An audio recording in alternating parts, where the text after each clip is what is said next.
Good morning. My name is Jennifer and today I'm out here in my garden. I wanted to do a real quick video to show you some of my techniques that I use to be able to save your own seeds. I'm working on my spring crops right now, my cool weather crops.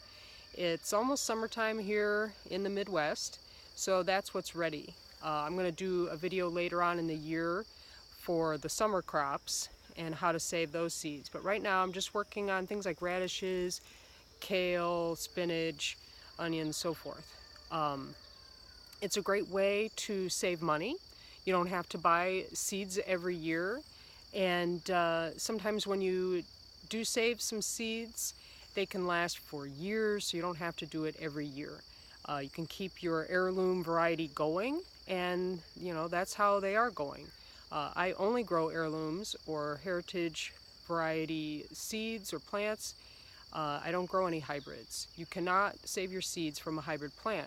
You can only save your seeds from a heirloom or heritage breed. And that's what I'm growing out here. And I'm going to go through a few plants that I'm working on this year that I'm saving some seeds because I'm out of, or my stock is getting low. And we're going to take a walk through and show you what I'm working on.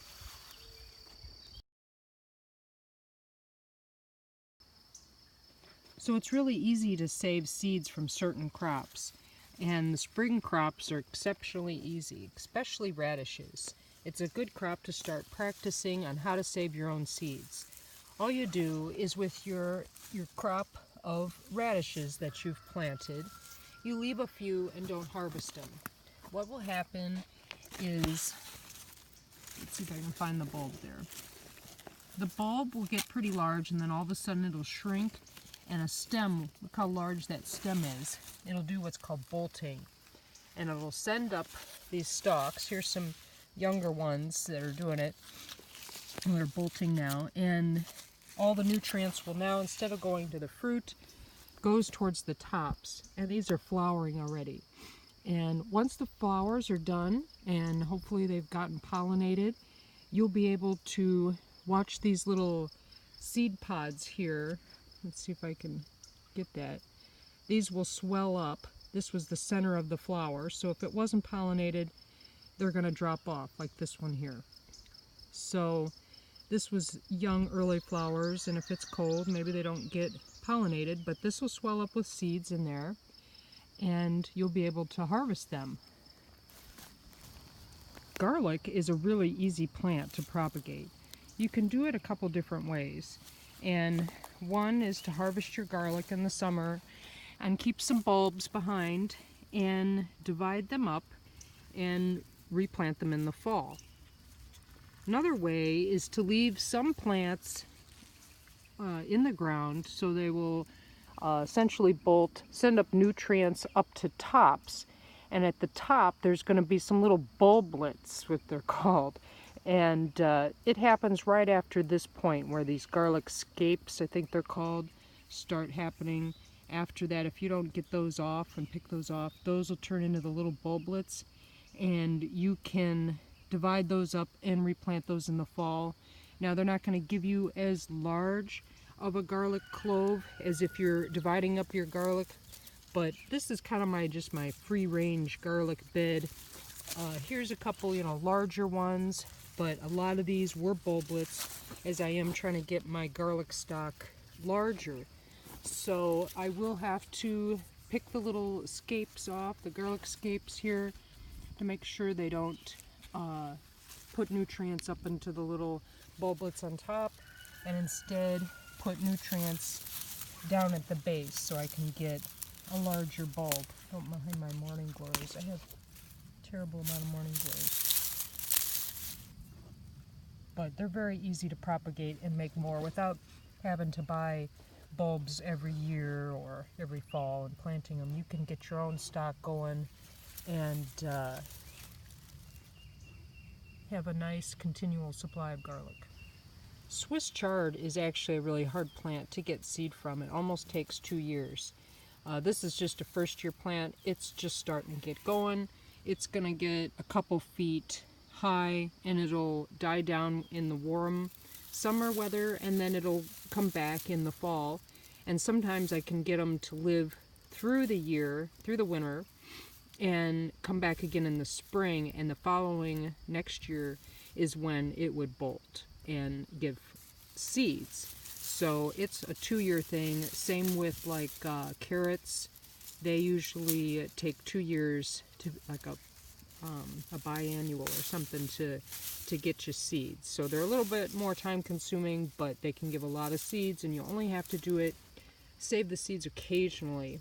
You don't have to do it every single year for every crop, because you could collect tons of seeds and not need to do it every year.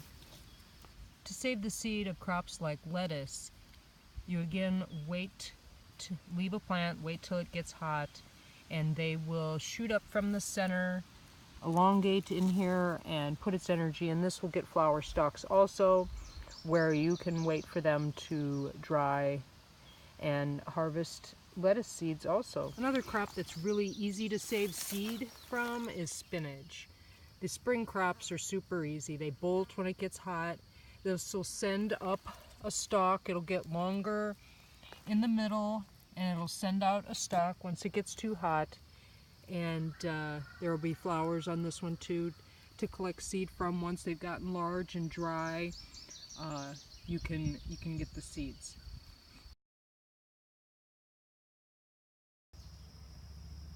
Alright, it's been about 2 weeks since we've looked at the plants and how the progression of their seed has been going, and we're back at the radishes, and you can see that their pods have swelled up a whole bunch, and inside there is going to be the seeds. You'll continue to leave these go until they turn brown and dry up, and then you'll be able to crack them open and get your seeds. Alright, so it's been a couple weeks now, and we are at the spinach here, and it's sent up its stalk, and here is its seeds forming here at the top. It'll take a couple more weeks for these to turn brown, and I've already removed the rest of the spinach and have started to plant another crop behind it. My cucumbers are here, so I have just 2 plants left of spinach that I'm letting to go to seed or bolt, so that I can save the seed. Here is an onion that is starting to flower, and you can actually collect onion seeds and start little onion sets if you want. It's an easy way to propagate a whole lot of onions all at once, and I have only saved 1 onion plant to do this. Actually, I think 2. Here's another one in here, and it doesn't take much space, and I'm going to plant some other crops in the rest of this row, and I can save seed in a relatively small area. Only need to do it every couple years, because some of these plants will give me enough seed for a couple years.